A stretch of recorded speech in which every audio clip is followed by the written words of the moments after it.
O Congresso dos Estados Unidos aprovou o projeto de lei para tornar públicos os arquivos sobre o caso do criminoso sexual Jeffrey Epstein. O bilionário que se suicidou na prisão em 2019 era acusado de gerenciar uma rede de exploração e prostituição de até 1.000 menores para políticos, empresários e celebridades. A divulgação de e-mails expondo a relação de Epstein com o presidente americano Donald Trump dividiu os congressistas e republicanos e aumentou a pressão pela divulgação dos dados não sigilosos pelo Departamento de Justiça. Fred, o presidente, agora esse texto já passou pela Câmara, pelo Senado, agora vai para a sanção, né, do presidente americano. Isso. Ele prometeu não se opor a essa proposta, né? Isso foi o que abriu o espaço para essa votação, foi no domingo, quando o Donald Trump falou que ele não colocaria barreira alguma à votação dessa proposta, até porque ele apostava num controle maior que ele poderia ter, inclusive no Senado,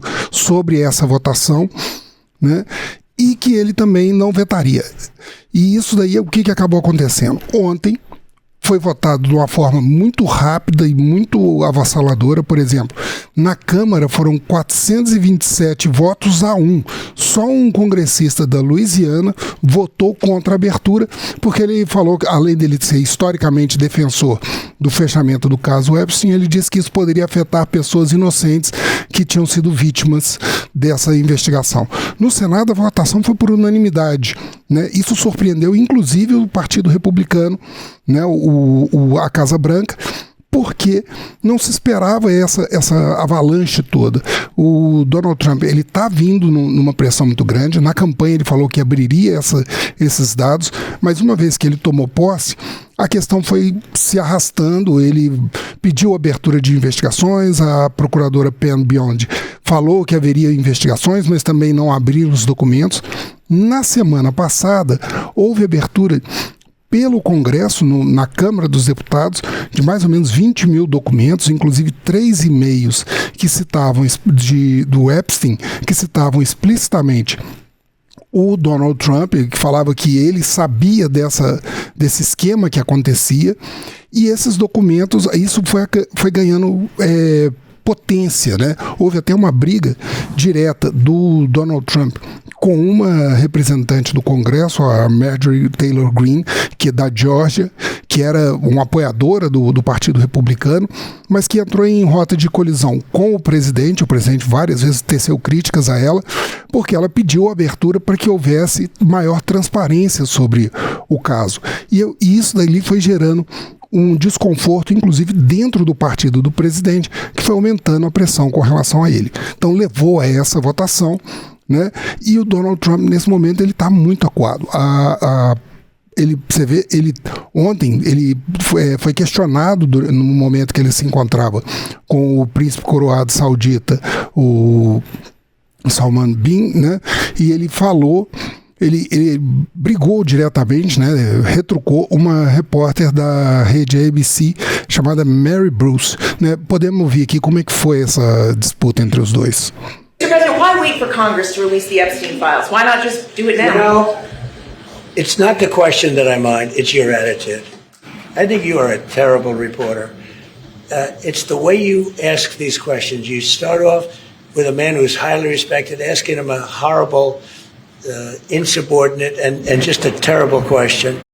E isso daí ele ameaçou inclusive pedir investigações para a cassação da licença de transmissão da rede ABC, né, que já tinha tido uma disputa anterior com relação até ao afastamento do âncora, né, do Jimmy Kimmel em setembro. Então, para ele a questão está ganhando um volume, uma tensão muito grande, porque há um questionamento, primeiro, do mito de controle absoluto que ele tinha sobre o Partido Republicano. A votação esmagadora na Câmara, o debate com os congressistas republicanos e também a votação unânime, sem discussão qualquer, no Senado, quebrou muito esse mito de que ele tinha esse controle. E ele também é muito questionado sobre o quanto ele sabia desse acordo. Ele, durante muito tempo, ele foi criticando, ele falou, isso é uma farsa, estão tentando mobilizar os republicanos para poder afastar das discussões dos projetos dos republicanos, e isso tudo foi criando uma massa de indisposição. Por exemplo, as pesquisas mostram 77% uma pesquisa da YouGov mostra 77% dos norte-americanos queriam abertura.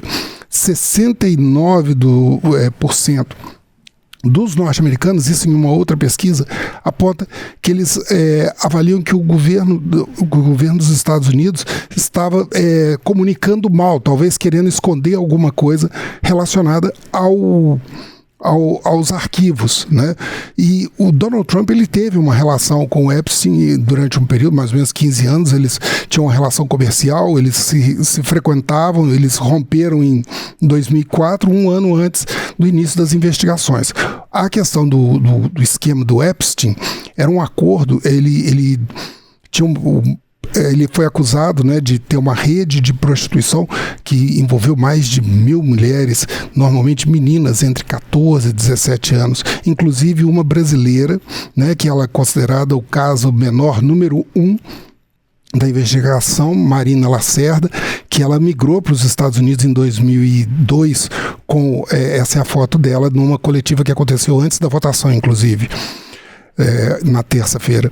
E ela migrou para lá aos 14 anos, ela estava trabalhando para tentar ajudar a mãe dela a se sustentar, ela morava no Queens, e ela recebeu um convite para fazer uma massagens num homem mais velho. Para isso ela receberia $300 por massagem. E ela achou interessante a proposta e ela depois foi contando que ela acabou sendo enredada num esquema que envolveu várias meninas, né, com a estimativa mais de 1.000, que ela era forçada a fazer programas sexuais com algumas autoridades, com executivos, com celebridades do meio artístico, né, que esses nomes estariam na famosa lista Epstein, né, que estaria sendo ocultada nesses documentos do Departamento da Justiça, né, e ela ficou até os 17 anos quando o Epstein falou que ela já era velha demais para ele. E isso aconteceu com várias meninas. Um outro caso aconteceu com a Virginia Giuffre, né? Essas são imagens das mulheres, né? Das então meninas, com as fotos da época que elas haviam sido levadas para dentro desse esquema. Foi divulgado também na época, pouco antes da votação, na terça-feira. Essa Virginia Giuffre, ela estava envolvida, ela era uma ex-assistente no resort de Mar-a-Lago e ela foi envolvida na questão do ex-príncipe Andrew, né, da Inglaterra, que também era acusado de ter relações íntimas e se aproveitar dessas meninas. No caso dela específica, ele foi citado na biografia dessa moça que se suicidou agora em 2025.